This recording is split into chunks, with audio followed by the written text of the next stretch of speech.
we're home, settled in, and we turned the news on.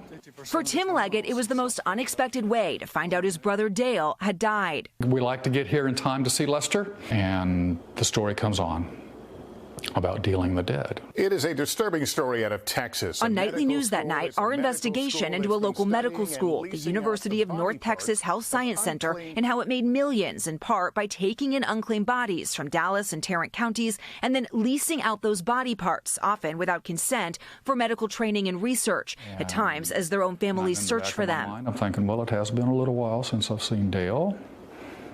And I know he lives by himself. I know he's very, very much a loner. Tim went to the NBC News website to learn more, and to his shock, there among some 1,800 names of unclaimed bodies given to the center was his brother's, Denzel Dale Leggett. I had a moment of crying and tears because that's how I found out about my brother's death. Right.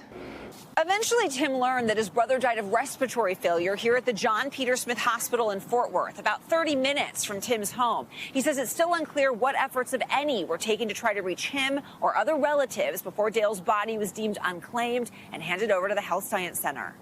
Tim is among at least 11 families who have learned the grisly details of what happened to their relative, not from a medical examiner, hospital, or the Health Science Center, but from NBC News, and 6 who found their missing relative's name on the list we published of unclaimed bodies, including the mother of a 21-year-old murder victim, Orimor Iturriaga Villegas, who was killed in a road rage shooting outside Dallas. Despite documents showing authorities in Texas had her family's phone number in Venezuela, there's no evidence they attempted to call before her body went to the Center for Medical Training.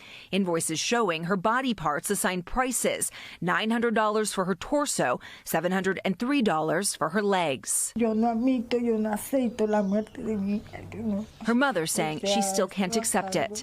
For Tim, after he reached out to the center seeking answers, officials sent him a letter saying his brother's body was used to train anesthesiologists, omitting that it was sent to a for-profit medical education company in Kentucky, a detail revealed in documents obtained by NBC News. How does it make you feel to know that somebody was making money off your brother's body parts? That's the highest level of being disgusted that I could possibly be. He also received a box containing what he was told were his brother's remains. Do you believe that those are indeed your brother's ashes? I'm not positive, but emotionally, psychologically, I'm going to pretend they really are, because there's somebody in that box, and whoever's in that box needs to be, in my mind, set free. So I set them free.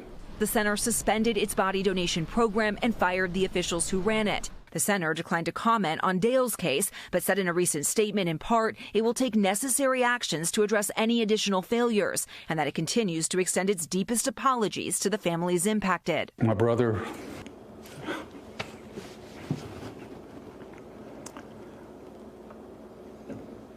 he never hurt anybody.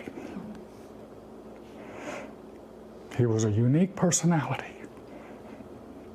but he never hurt anybody. And he never would have wanted this. And he never would have wanted to happen to his body. Liz Kreutz, NBC News, Justin, Texas. Thanks for watching. Stay updated about breaking news and top stories on the NBC News app or follow us on social media.